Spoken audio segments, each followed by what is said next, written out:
So today we're going to talk more about how to write themes for video games using essential techniques in composition. Today, let's work on this theme.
This is our 9th theme in the series, so if you haven't already, check out our previous videos for more ideas and techniques. As always, all of our members will receive a PDF with today's theme, which also includes a link to this video for future reference.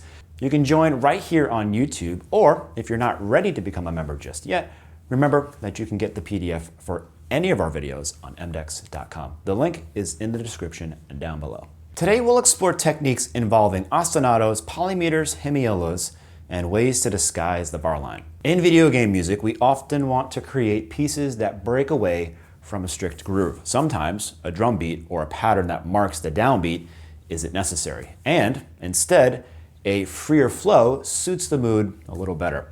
Confining all of our lines and harmonic progressions to rigid structures can also limit creativity. So today, let's look at some techniques to think outside the box. It's also worth noting that some composers like Messiaen or Goreski were masters at hiding the beat. Even more, Messiaen wrote many pieces without a time signature altogether, like in his quartet for the end of time. The length of each measure is whatever, completely different from bar to bar, and you can't really count beats. You just sort of feel it. But not to worry, we're not going to take it that far in today's lesson. Let's just start with the harmonic progression that we used. It's just 2 chords, Em7 Dorian to Cmaj7 sharp 11 Lydian. That's it. We're going to write it in 4/4, and each chord is going to last for 6 bars. First, I'm going to play an ostinato on the left hand like this. Remember, an ostinato is nothing more than a line that repeats. But the cool thing about our ostinato is that it's in 3/4, not 4/4.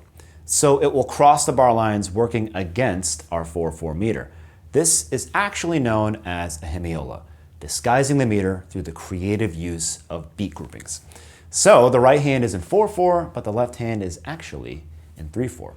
Of course, having a set of 3 or 6 measures helps us land on the 1 for both the 4/4 and the 3/4. That's why the form of our piece is written in groups of 6 measures per chord. And the only difference between the ostinato for Em7 and the one for Cmaj7 is that we turn this C sharp into a C natural.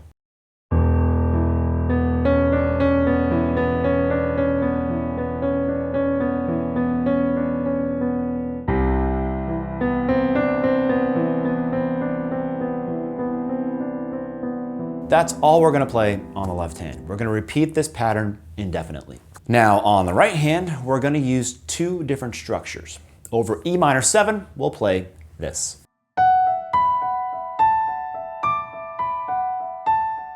As with our previous theme, we're using a minor pentatonic, B minor in this case. And that's because the minor pentatonic on the 5th degree of any chord contains really nice tensions for a minor 7 Dorian chord. the root, the ninth, the 11th, the fifth, and the flat 7.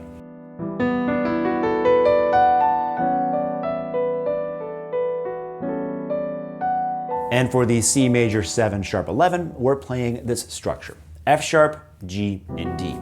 And we're doubling the F sharp and the G an octave higher. This structure also contains great notes for a C major 7 sharp 11, the 5th, the 9th, and the sharp 11.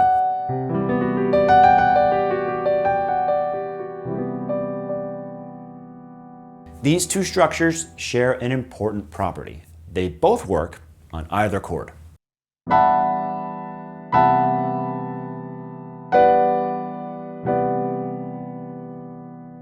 And this is important because by just listening to the structures, you won't be able to tell which chord we're playing them over.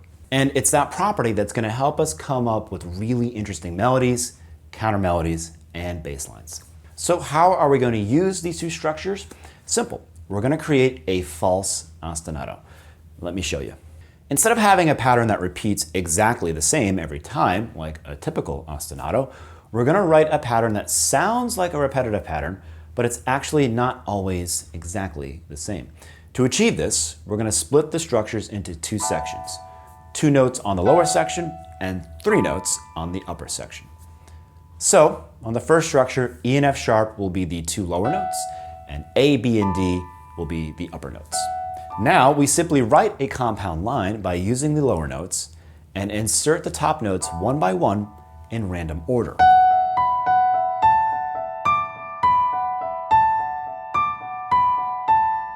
So the top notes create a compound line that stand out as an independent line. And we added accents so you can hear it a little better, while the bottom notes just fill in the spaces in between. Of course, there's endless ways to write these patterns. The cool thing is anything you try will work. And we do the same thing with the structure on top of the C major 7 sharp 11.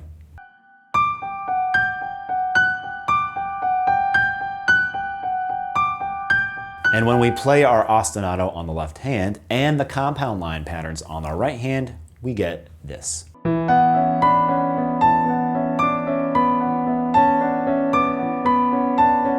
Is this 4/4 or 3/4 or what? Well, it doesn't really matter. And that's the whole point. We wrote it in 4/4 to organize our ideas, but you can write it in 3/4 and it would be the same thing. Now, to write the melody that we used in the soprano voice, we're going to use nice notes from the current mode. So on the E minor 7 Dorian, you can use any of the chord tones or any of the tensions. And the same goes for the C major 7 sharp 11. But I want to show you how, against all expectations, in a major 7 sharp 11, the root of the chord actually creates lots of tension in the melody. Listen to the C note in the soprano in measure 7.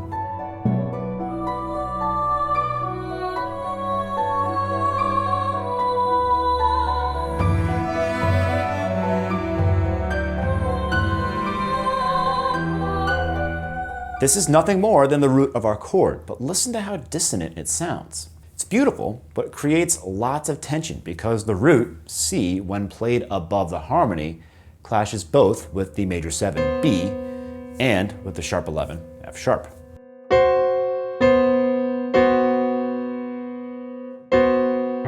One more final point. Notice how the melody in the soprano and the violins on the second half of the theme is always crossing over the bar line and rarely starting on a downbeat. This is essential when you want to hide the bar line. Stop writing by looking at the bar lines. They don't actually exist in real life. Of course, it helps a lot that we're creating this melody on top of all the other techniques that we've used so far, since they are already hiding the bar line in a huge way. We've also used the same techniques on the bass lines, but we'll look at those when we discuss MIDI orchestration. So now that we've talked about all the techniques that we used, let's listen to the theme one more time.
that was helpful, and remember to visit mdex.com. We have lots of great content for you to become a better musician. Thanks for watching. See you on the next video.